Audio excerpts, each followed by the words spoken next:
What's happening, everybody? Welcome back to the Star Wars headquarters, and I'm back again with some more Battlefront 2 news. This time, we have some major surprises for tomorrow's update, for the February 26th update, because DICE just spilled all the beans, and we are getting 2 brand new reinforcements in tomorrow's update, including the ISB agent, who looks absolutely incredible, and then also the Ewok hunter as well. So this is extremely exciting. And then on top of all of this, we're also getting 4 new blasters coming to the base classes in the game. This is long overdue, something that all of us have been requesting. We're also getting 7 co-op locations coming to the original trilogy era. We're getting 2 capital ships being added to co-op as well, with 2 more capital ships being added after February. And then there's hero improvements, AI upgrades, and also 2 new hero versus villains maps as well. Now this update again comes out tomorrow, February 26th. Hit that like button if you are excited for tomorrow's update. I've got tons of stuff to go over in this video, including the abilities for the ISB agent and Ewok hunter, and what those blasters are that will be coming to the base classes in the game. So let's start off with the ISB agent's special abilities. As you can see, she is a dual wielder, so she dual wields her 2 RK3 blasters, and she's described to be skilled in intelligence gathering and close combat, working tirelessly to destroy the enemies of the Empire. Now, her first ability is called Assault Training. Now, it says it gives her increased sprint speed, during which she gains an overall damage reduction. Her second ability is called Imperial Intel, where she scans the enemy area to reveal the 4 closest enemies. Now, the number of enemies revealed will be increased by defeating more while it's active, up to a total of 10. And then her final and last ability is called Double Your Effort. This is, regenerates allies' base health, so it can only be used if there's an ally in range. So there she is, the ISB agent. I'm really surprised by this reinforcement and excited for this reinforcement. I cannot wait to play with her in co-op mode, and I'm assuming she's going to be available in the other modes as well, of course. Now, moving on, let's talk about our furry friend, the Ewok hunter, who looks cute but deadly at the same time. And of course, the Ewok hunter's primary weapon is the hunter's bow. Now, it says the following about the hunter's bow. It has dual firing modes. It says, when the bow uses its default zoom, it will pick out targets for you to fire at, similar to Lando's Deadeye ability. When zoomed, you'll have manual aim control for far greater control and the ability to hold your draw longer to increase maximum speed and damage. When firing the bow, the Ewok hunter does not appear on the scanner, so he's super cuddly and stealthy.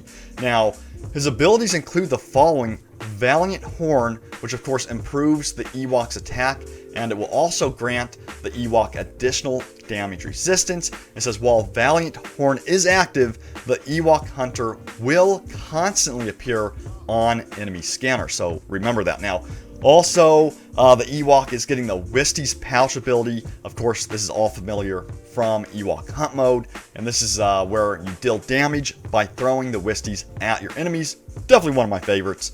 And then finally, we got Hunter's Instinct, which uncovers and singles out the weakened enemy opponent. So this is going to be really cool that the Ewok hunter is coming to co-op mode, and I'm assuming again the other modes as well. So I'm really excited to play as the Ewok. It's really cool to see this. Now, let's go and talk about the weapons coming to the different classes in the game. This is something that a lot of us, including myself, have been requesting, and it's really cool to see that we're finally getting this, starting off with the E11D blaster, which will be coming to the assault class. Now, to unlock this, all you have to do is defeat 50 enemies as the assault class in co-op, and its available mods include reduced recoil, flashlight, and single fire mode.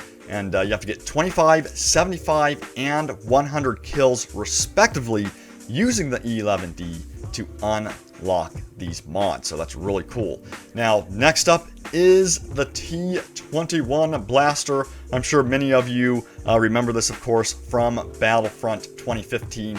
I'm not sure if they're going to change anything with its rate of fire, but I remember this did have a slow rate of fire in Battlefront 2015, but it certainly packs a punch. Now, this one is, of course, for the heavy class, and you have to defeat 50 enemies as the heavy class in co-op to unlock this one.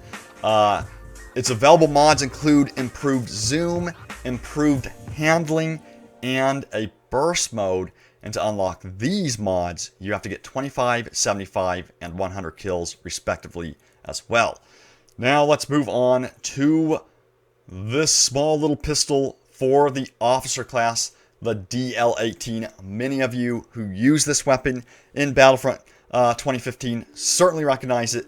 I personally didn't use a lot, but I know many people did. And it's the same thing as the other ones. You have to defeat 50 enemies to unlock this in co-op, and you have to play as the officer to do so. Now, its available mods include improved cooling, reduced spread, and repeating mode, which enables the blaster to continuously fire by keeping the trigger pulled. Now, this is the same thing as the other weapons. You have to get 25, 75, and 100 kills, respectively, to unlock those mods. Now, finally, this one's surprising.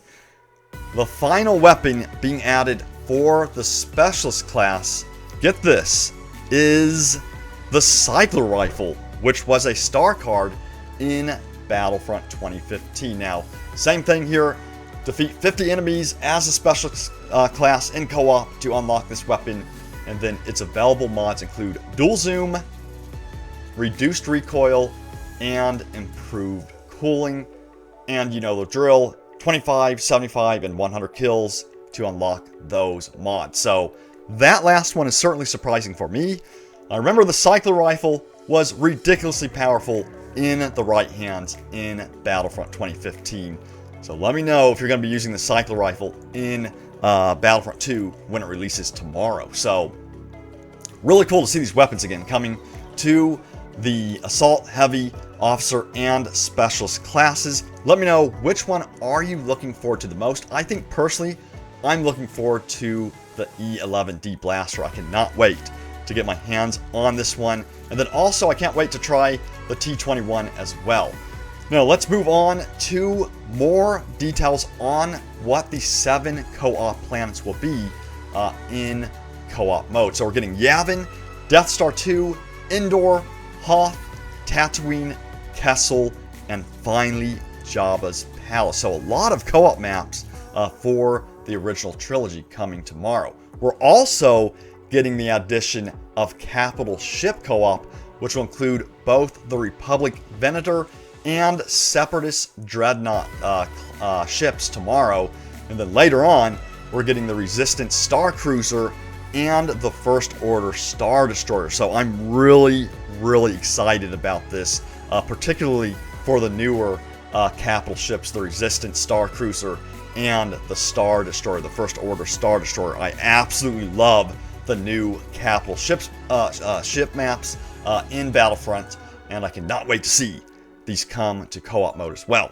Now, on top of that, we're getting new Heroes versus Villains maps as well. The MC-85 Star Cruiser and the Resurgence class Star Destroyer are coming as playable maps. And then DICE has also made layout changes to both Geonosis and Yavin for Heroes versus Villains. Because as you know, Geonosis doesn't play too well in HVV. I've had many matches with the squad where we just get so frustrated, especially if there's like a Darth Maul player who constantly is using the spin attack to avoid getting damaged. So I'm glad to see that I'm guessing they're, making Geonosis smaller. I'm not exactly sure what the layout changes are, but I'm sure it's going to be where Geonosis is smaller. Now let's talk about the reinforcements in this update, because there are some new reinforcement appearances coming to this update. So it says the Wookiee warrior will be getting an update. The Imperial rocket trooper will also be receiving an appearance update, and these new appearances will become the default look for each of these reinforcements, and then the previous default will become available as an option that you can use as the skin. So that's really cool to see that they're putting that detail in there as well. Now, there are additional reinforcement changes as well in this update. It says troopers are also getting updated accordingly, meaning the reinforcements will be updated. It says the Imperial Death Trooper will receive the E11D blaster rifle. The Rocket Trooper will be equipped with the E11 for improved combat efficiency, and the Jump Trooper will use an A280C for automatic fire. And then there's also dual wielding changes as well, and I'm assuming this is also going to apply to the new ISB agent as well. So it says we have also tweaked the dual wielding functionality, which will improve both the ARC Trooper and the ISB agent. Both reinforcements will now play more consistently when firing the pistols. They will now be automatic and moved onto a single button, while Power Blast will become an alternate fire ability. I think this is a great change, because whether you're on the PC or the console, it can be kind of awkward to fire the dual pistols independently. And I've always said this, especially on the PC. When you're playing with a mouse and you are trying to dual fire with it, it's very awkward. So it's cool to see that they've made that change. Now, finally, they said rounding out our improvements will be the Flame Trooper, who will receive an improved Incendiary Imploder, and the Wookiee Warrior, who will receive a Chewbacca-style ground pound ability. So the Wookiee Warrior has just seen a major buff there, so that's huge news for the Wookiee Warrior. But there it is. This update is coming tomorrow, February 26th. I tried to squeeze it into the video as quickly as possible, all these details. So if you enjoyed the video, hit that like button. I'll be back with more news right here at the Star Wars HQ. I cannot wait to play the update tomorrow. I'll be playing it live on our Facebook page at facebook.com/Star Wars HQ. I hope to see you all there, and we'll be doing some squadding up action as well. So I hope to see you all there, and I'll see you tomorrow, and may the Force be with you always.